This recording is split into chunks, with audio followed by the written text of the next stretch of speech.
Thank you, Jesus. Thank you, Holy Spirit. Praise God. Lord Jesus, I thank you and I praise you.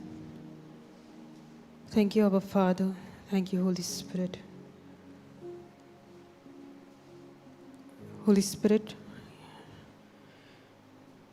you take control of this meeting, of this session. Take complete control of me, of my mind, of my body. Lord, in you I trust. Thank you, Jesus, for this retreat, for teaching us your word, your truth. I thank you, Jesus. I thank you, Abba Father.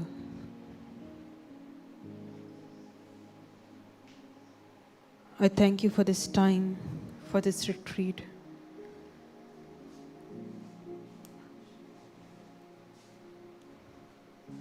Lord, your word says, give thanks, give praise in all circumstances.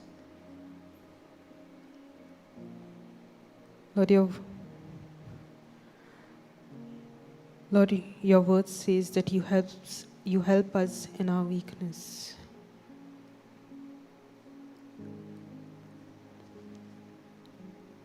Lord, thank you for this teaching, for this retreat, for the truths,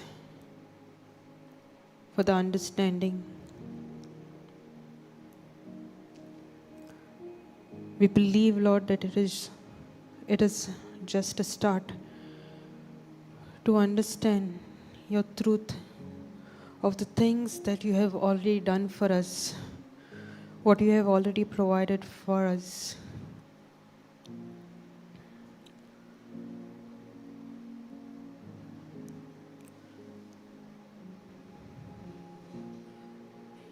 Thank you, Lord. Thank you, Jesus. Praise God.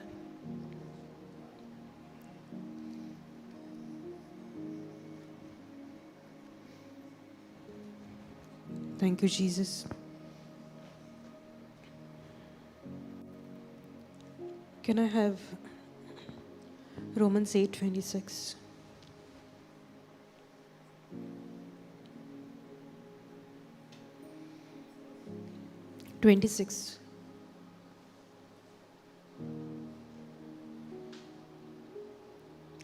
Can I have it in AMP?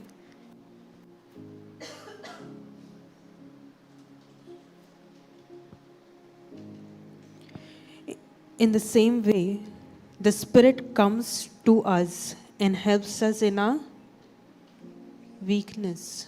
What does the Spirit do? Helps us in our weakness. We do not know what prayer to offer and how to offer it as we should. We do not know what prayer to offer and how to offer it as we should. Praise God. Have you been in a place where I don't know what to pray? I don't know how to pray. I am so tensed, so worried. All I want to do is cry. There's no answer to my prayers. Yes? Never? Happens, no? Where I'm feeling lost. The problems are overpowering the truth that I know. I don't know what prayer to offer. I don't know how to pray. I don't know what words to use, what scripture to say. In that fear, in that worry, I'm running to people and I'm asking them, give me a scripture. Yes? But the Word of God tells us that the Spirit, the Holy Spirit Himself, helps us in our weakness. when I don't know what to pray, when I don't know how to pray. And what does this mean? When I speak in tongues, when I speak His divine mysteries, He Himself helps me in my weakness. Because when I am speaking in tongues, when I don't know what to pray, when I don't know how to pray, when I am speaking in tongues, He is giving me the utterance. He is giving me the words. I don't know what I need. I don't know what to pray. But does the Lord know? The Lord knows what I need. The Lord knows what I'm struggling with. He knows my weakness. He knows my strength. Correct? So in my weakness, when I don't know with my mind how to pray, the Spirit Himself helps me to pray in my weakness. We do not know what prayer to offer and how to offer it as we should. But the Spirit Himself knows our need and at the right time intercedes on our behalf with sighs and groanings too deep for words. 27. And He who searches the hearts knows the mind of the Spirit. Here, this He is the Holy Spirit. He knows the mind of God. Yes. He searches the hearts, knows the mind of the Spirit, because the Spirit intercedes before God. On whose behalf? On our behalf. On behalf of God's people in accordance with God's will. You know, we are living a life the way we want. We are coming to God for our needs. I want a job. I want to do well in my studies. I want a good marriage.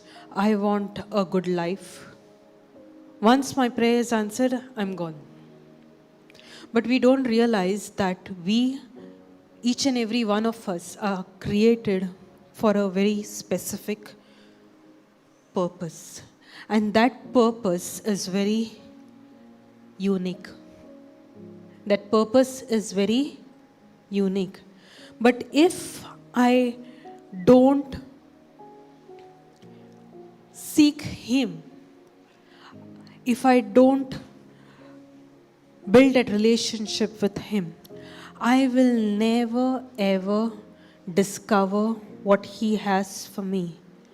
And we may think that He only wants us to have a good life, a successful life.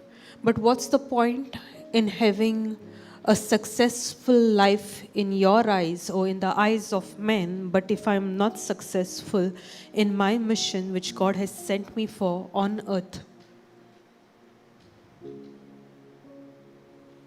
I might have a good life. I might have a very successful life. But if I don't discover His will and purpose for my life, in God's eyes, I am not successful.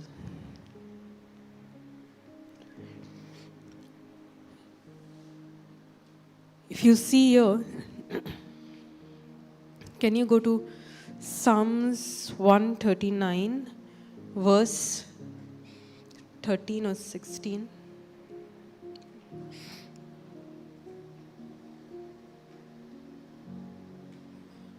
Before you go there, come back to 27.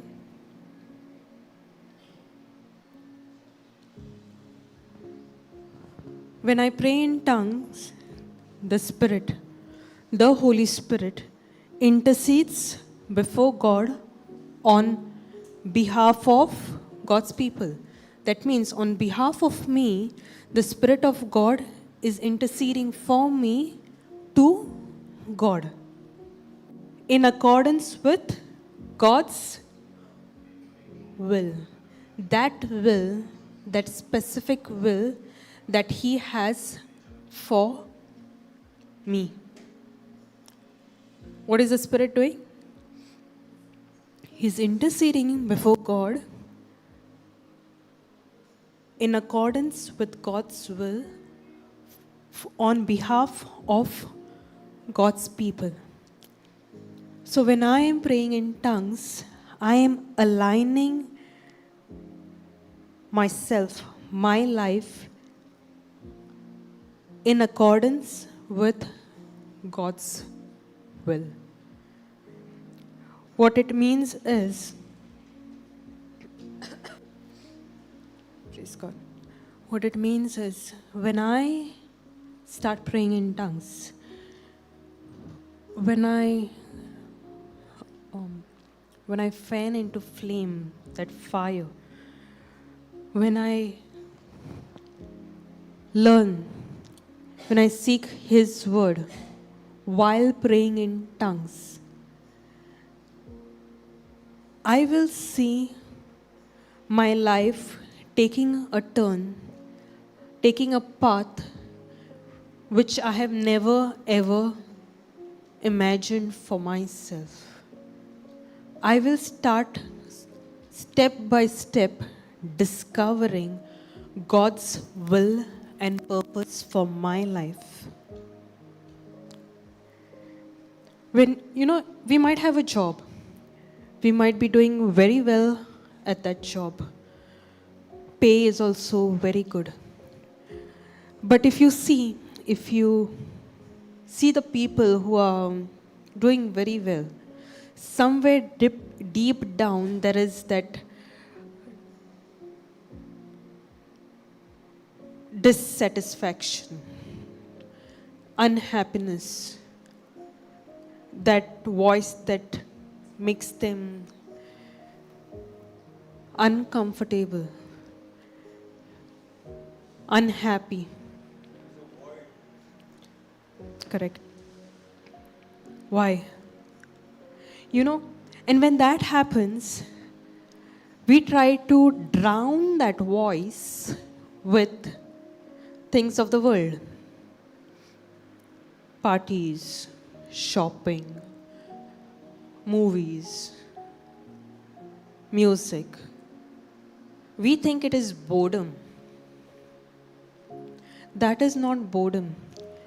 Every man has that intuitive knowledge of God, and that voice that we hear is the voice of God trying to speak to you that this is not for you. That does not mean, at the same time, that does not mean that God does not want us to be successful and prosperous and have a good life and have a good job. I'm not saying that. I might have a good business, I might have a good job, and in that job itself, I might discover the purpose that God has for me. That's the thing. That purpose is so unique that nobody else has been given that purpose. You are so unique that you have a specific purpose. She has a specific purpose. And what God has put, what God's will for your life is, does not mean it's the same thing which is there for you. It is that unique. Are you understanding? But I will never ever discover that purpose, that will for my life, if I'm lost in the world. If I don't know His word. So when I speak in tongues, the Spirit Himself intercedes before God on my behalf according to God's will. According to God's will. And when I start learning the scripture, when I start seeking Him, you will see your life getting on a path.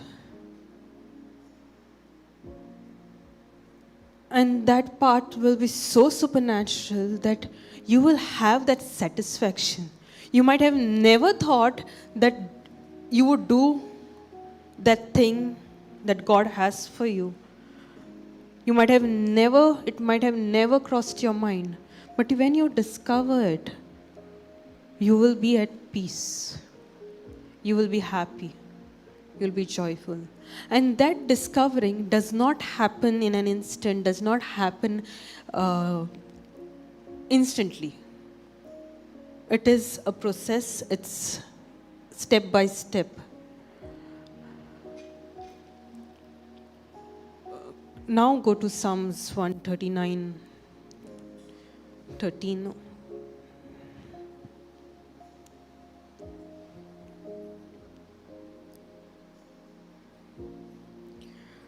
Now the word of God itself tells us how unique I am. For you formed my innermost parts. You knit me together in my mother's womb. Who has formed me? God. In my mother's womb. So God knew you before you were formed in your mother's womb. 14. I will give thanks and praise to you, for I am fearfully and wonderfully made. How am I made? Fearfully and wonderfully. I am fearfully and wonderfully made. Wonderful are your works, and my soul knows it very well. My frame was not hidden from you when I was being formed in secret. When I was being formed in secret, God knew me. And intricately and skillfully formed, as if embroidered with many colors in the depths of the earth. I am so unique. So unique that nobody has the same fingerprint. So unique that nobody has the same purpose, same assignment, same will. Each and every person has a unique purpose that God has for you. Praise God. Thank you, Jesus. Which is that scripture, Psalms 105, I think. Lamp to my feet and what? 119, 105.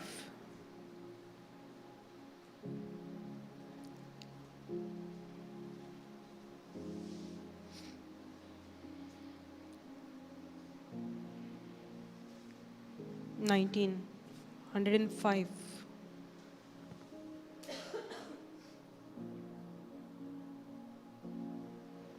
Your word is a lamp to my feet and a light to my path. A lamp to my feet. When I have a lamp, can I see the entire path? Can I see the entire path with a lamp? Just probably this area? Yes. Your word is a lamp unto my feet. When there is light, when that lamp is shining the light, I am obedient to that word. Now what happens?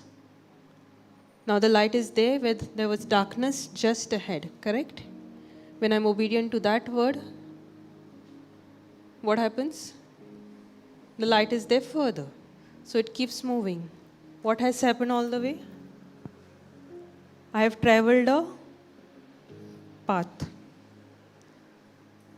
The more I pray in tongues, and while doing that, study the word, I will discover step by step His purpose, His will for my life. His word will help me to live a victorious life. Not the life that I think in my limited human capacity that what I think is successful. Praise God. Thank you, Jesus. Hallelujah. And I can speak this with confidence because the moment I started praying in tongues, my life was never the same. Praise God. I was saying the other day, right, that life was a mess. Yes, I knew there's something called the gift of tongues. But the biggest block was, how am I supposed to speak? How am I supposed to speak something that I don't understand? It's not making sense to me. How will I open my mouth? I need to understand it. And if I don't understand, how will I speak it? But one thing is that I did not give up. I did not give up. I was on the lookout. And by God's grace, I knew that, thank God, I knew that it's not necessary for somebody to lay hands and then only you will start speaking in tongues. We learned that in the earlier session, right? You can also activate the gift of tongues by knowing the word of God. Praise God. And when I got the truth that it is not important for you to understand, it is not important for you to know what you're speaking, and it does not come from the mind. It does not come from the mind. We think that for me to speak in tongues, it has to come from my mind. But the gift of tongues is not from the mind, but from the Spirit.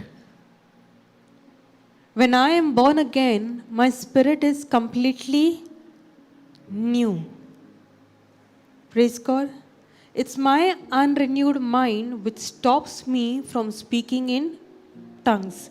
It's my ignorance because I don't have the truth about, I don't have the word of God about the Holy Spirit, about tongues, which stops me from speaking in tongues. It might be ignorance as well. Praise God. But the gift of tongues is biblical. And it is not from my mind, but from my spirit. From my spirit. But what I am trying to do, I am trying to understand it from my mind, from my soul part. What is there in the soul? Thinking, choosing, feeling. I think that I need to understand it. So where it is? It's in my mind. Praise God. Thank you, Jesus. But it is not from my mind, it is from the Spirit. 1 Corinthians 14.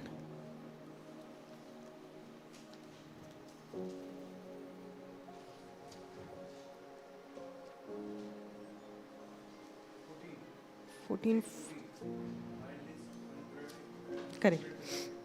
For if I pray in a tongue, my spirit prays, but my mind is unproductive because it does not understand what my spirit is praying. My mind is unproductive. unproductive. When I got this truth, I was set free. My mind, I don't need to use my mind. I don't need to understand. Now, what was required from my part? I had to, when the word of God is preached, when the word of God is given, my part is that action of faith. Now, if the Spirit is giving me utterance, I need to open my mouth. Correct? That is the action of faith. And that is the action of faith that I took. I said, okay, let me open my mouth and speak something. And I spoke something. And it just started flowing. Praise God. Thank you, Jesus. Now, once I started speaking in tongues, the difference between previously reading the Bible and after receiving the tongues, then reading the Bible, was very different. Was amazing. To put it plainly, amazing. Because previously what I was doing, trying to understand the word of God with my mind. But when I started speaking in tongues, now the Holy Spirit Himself is giving me that understanding. And that understanding is not coming from my mind, but is coming from my spirit. And the Holy Spirit Himself is helping me. Praise God. Praise God. Which is why when I see over here, it says my mind is unproductive. If my mind is unproductive and the Holy Spirit is helping me to speak in tongues, my mind, I can put my mind to use and I can read the word. Yes. Now when I am reading the word while speaking in tongues, you will see, just try it. Trust me, just try it. Read the word while praying in tongues. What nobody can explain to you, no preacher, no human being can explain to you, you will start understanding the scripture like never before. You will start connecting things. You will start discovering scriptures, how the New Testament is related to the Old Testament, how the Old Testament is just not stories but is a shadow of what was to come. Did any one of you know that tongues is mentioned in the Old Testament?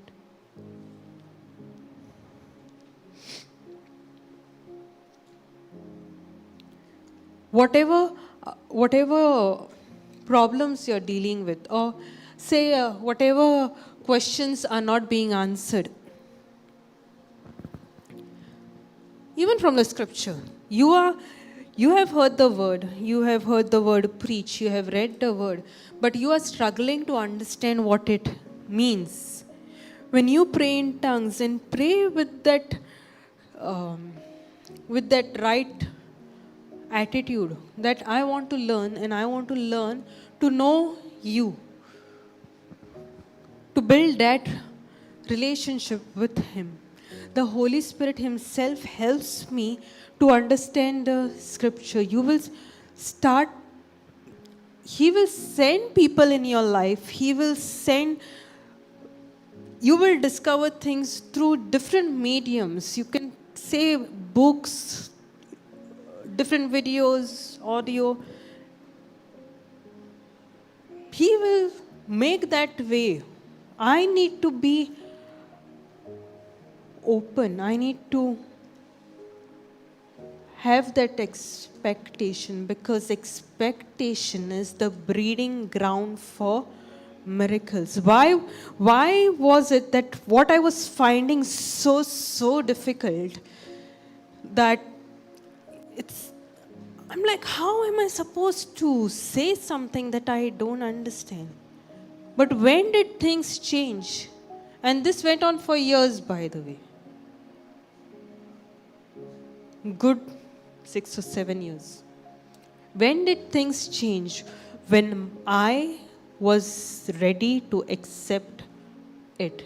Because whatever it may be, I know it is biblical, but I want the truth, and with the truth, I want it right now. One by one, it is not just the Zoom teachings, not just Papa deciding to take gift of tongues. Even before that, things lined up in such a way that one by one questions were answered, but I wanted deeper understanding. When you are not seeing miracles, but you are expecting miracles, 100% that miracle has to come. And the gift of tongues, activating the gift of tongues is the biggest miracle in my life. How? Why? Gift of tongues? What's the big deal in gift of tongues to call it the biggest miracle in my life? Because I know how it changed me.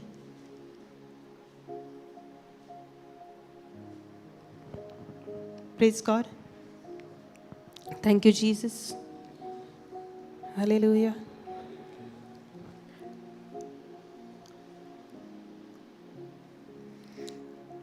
Last year, May 2023,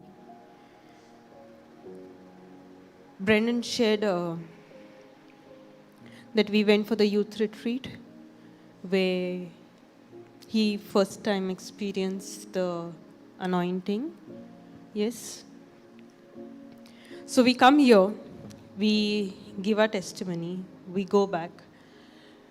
And we were so filled with joy. In fact, he was so filled with joy that he could not sit in one place. He could not sit in one place. He was dancing around, like going up and down. You know, our house is like, it's like it has descending, like one room and then descending steps and then, you know, like this, not on a flat ground. So from top to down, down to top, everywhere he's dancing. Literally dancing. Okay? And whatever testimony, now for me, whatever testimony I shared, I started experiencing the same symptoms again. What thoughts will come? I just shared my testimony. How can this happen? Correct? Now, I have fought it before with the Word of God. So I knew what I had to do. And my thing is, if I have cold, I will go and eat ice cream. If I'm struggling with something else, I'll go and do the very same thing. But when I got the word, now it is supported with scriptures. So we went out, I started confessing the word. And then I'm like, I saw him being so excited. I saw myself struggling. I'm like, we cannot sit at home. We need to be in an environment where the word of God is being preached. And this is happening. So we gave the testimony, say, 23rd or 24th April. All this is between that and 30th April. And the youth retreat was supposed to start on either 30th or 1st of May. 29th April, we go to the station. Now, this youth retreat was supposed to happen in Mangalore, Nelliyadi. We go to the station and we take a ticket on tatkal. Because we both were like, we have to go. I had previously not, I had participated, I was part of anointing sessions in my childhood at NCH Kalangut as well. But like everybody else, I had questions, I had doubts. I'm like, why are they behaving so odd? Why are they behaving so weird? Why are they laughing? Why are they crying? But my phase was already over long ago. He was still in that phase. So I was more open to it. And one of the reasons for me deciding to go was also, now I have the word. Now with the word, I want to experience his anointing. So on the first, I think after, so first we experienced the laying of the hands where we were slain.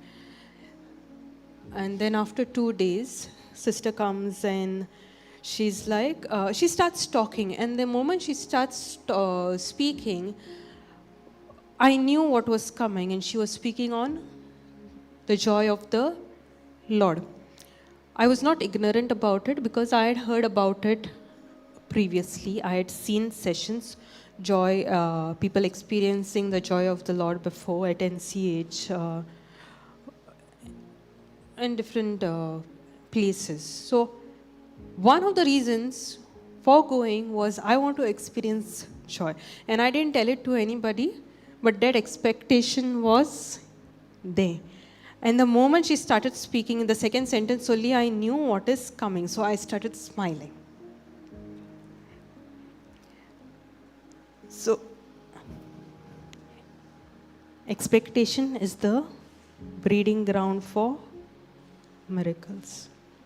So she explained to us briefly, and she said, start speaking in tongues. Everybody started speaking in tongues. I think 2 or 5 minutes in, from that speaking in tongues, it went to crying, to groaning, and from when it turned groaning to the joy of the Lord, I don't know. Praise God. There was that clenching in the stomach, in the spirit, over here. But physically, I was experiencing it over here. That clenching, that pulling out. And from then, I was slain. I was the first one to get slain and the last one to get up. The hall was empty. Everybody had gone for breakfast. Praise God. Thank you, Jesus. That's the first time I had a supernatural experience. I had before, but not something that I remember very well, or it's a big thing because I didn't have the knowledge of the word. This is my understanding, I may be wrong. With the knowledge of the word, that experience is on a different level. Because with the word comes the relationship. With the relationship, I know him. And when I know him, I am not now thinking from my mind. I'm not trying to understand. I'm not concerned about how I will look, how I will sound, what people will think of me, what people will say about me. I am only bothered about what I am feeling, what I am experiencing with my God. And that comes with the word of God. Praise God. Thank you, Jesus. There are other times also. So, yes, okay. So that retreat gets over. Now there is hunger for the word. So immediately after a few days, the discipleship retreat in this very place was starting, and that retreat was for 15 days. 15 days is a long time, no? Praise God. So what we started doing was, and that time we were not in the team, but we were hungry for the word. We wanted to be in the presence of the Lord. So what sister started was the tongue sessions every morning. Every morning we would be sharp at 7:30 and start praying in tongues. Now, because it was the month of May, there was a lot of youth. There were many children. Every morning, one scripture, going deeper into tongues. Once the explanation, the teaching on the word was given, we would continue worshiping, we would continue praying in tongues. And we were so soaked in His presence that even at 11 o'clock, start at 7:30, even at 11 o'clock, we are still praying in tongues without getting tired, without being hungry. Praise God. That is what 2 Timothy 1:6 says, correct? Can you put that?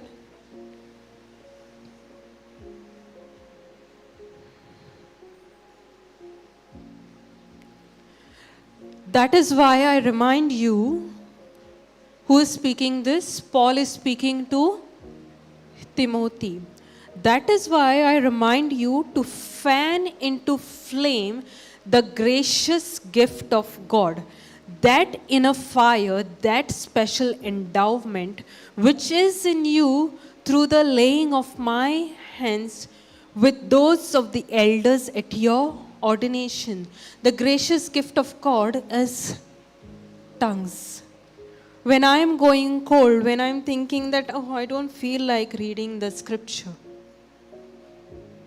when I pray in tongues, I am fanning into flame the fire. When the fire is there, when it's going down, what I need to do? Fan it. When I fan it, those embers which are there, those embers make the fire grow. It burns more and more. But what I need to do to start that fire, to keep that fire burning, I need to fan it. So how do I keep that fire burning for the word, for God? Gift of tongues. How do I do it? If I find myself going cold, I don't feel like praying in tongues, I don't feel like reading the word, I don't feel like hearing the word, I will purposely go and I'll put some worship session, I will put some worship songs, or I will watch some videos of anointing. I will keep playing it. And when that is on, I will also pray in tongues. If not that, I will start discussing the word. I will start reading different books, different articles. Fan into flame. The problem is that we are trying to do it with our own ability. We are trying to do it with my own mind, with my own strength. I am trying to speak in tongues with my strength. I'm trying to speak in tongues with my own ability. I'm trying to study the word with my own ability and my own intellect. But you can only understand spiritual things with the help of the Spirit of God. Which is why we keep stressing on tongues. 1 Corinthians 2:14, we've seen that, right? Can you put that? Is it 1 Corinthians?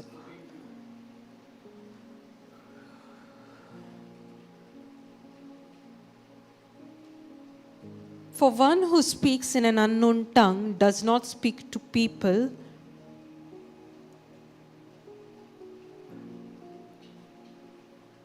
no, not this.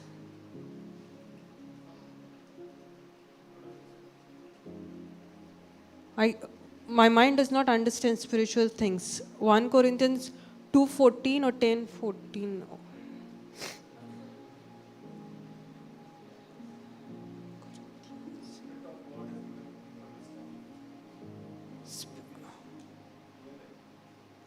No, not 12. It's either 2:14 or 14.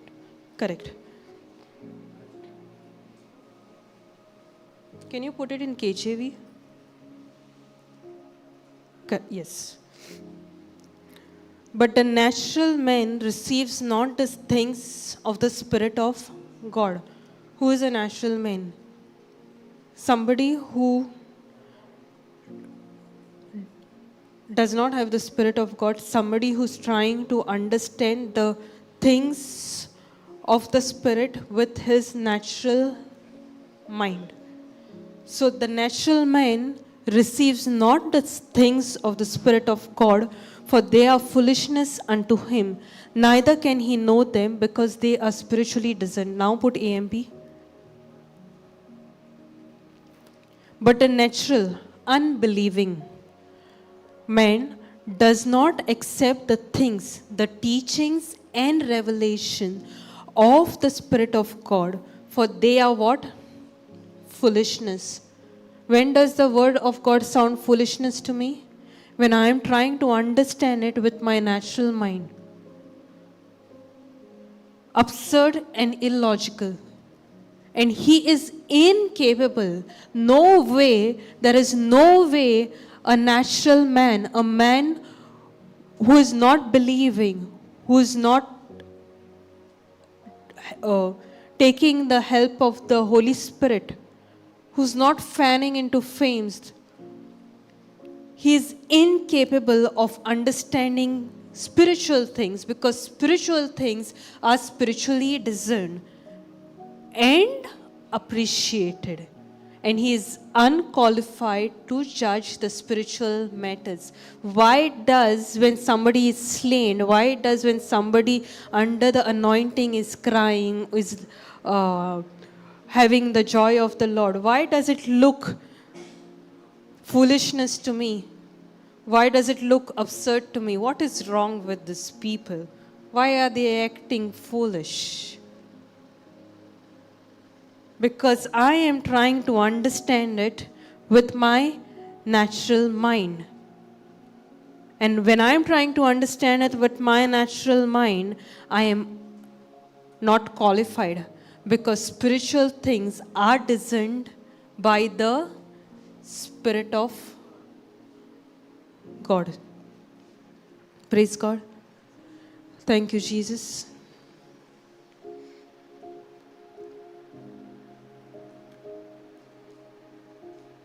Hallelujah. Praying in tongues is the highest form of praise. And to pray in tongues, it is called gift of tongues because it is given to me. Which means what? It's the promise of God. It's the free gift. It's the grace of God. So when I let go of my self, my ability, and I depend on His ability, His grace, His provision, is when the words will come very naturally, in the sense, I don't have to remind myself to speak in tongues. Don't need to force myself to speak in tongues. When I am depending on Him, depending on His grace, I will find myself not getting tired. I will understand the scripture. So if you see this entire retreat, all the sessions, all is coming back to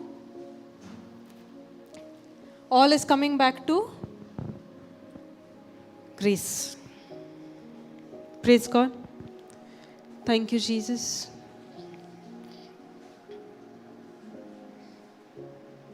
Hallelujah.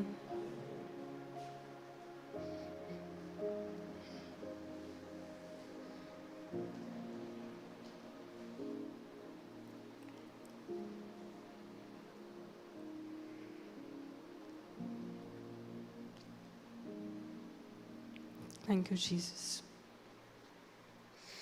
Can we pray in tongues? How many of you from yesterday's session, today's session, previous one, this one, are you any closer to understanding how important this is? Yes. Has it helped you? Yes. Praise God. I would encourage you to go back. You were there, no, in the month of May last year. Praise God. I would encourage all of you to go back and see those sessions. Watch those sessions, because there is a deeper understanding given on the gift of tongues, on the benefits of tongues, of speaking in tongues. Thank you, Jesus. Hallelujah. Whatever we have learned, when we speak in tongues, if at all you have not understood, when you go back to the teaching, when you plug in and you speak in tongues, you may have not understood it sitting here, but you will see that you will start understanding. Start seeking Him. Spend time with Him. There is more to our life than just living a mediocre life, just living a boring life of doing the same thing day and night. And that life is very exciting. When you start aligning, when your life starts aligning to God's will, your life will not be boring, your life will be supernatural. And then there will be supernatural peace, joy. And when I say that, I don't mean that there won't be problems, there won't be tough times. But even in those times, you will experience His peace, you will experience His joy. It might sound like, what is she speaking? What are you speaking? But it is the truth.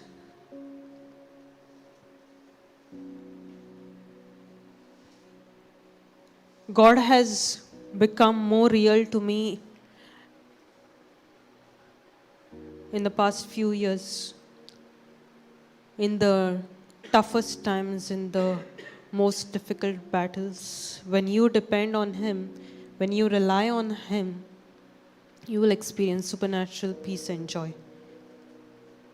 When your life starts aligning to His will, you will experience supernatural peace.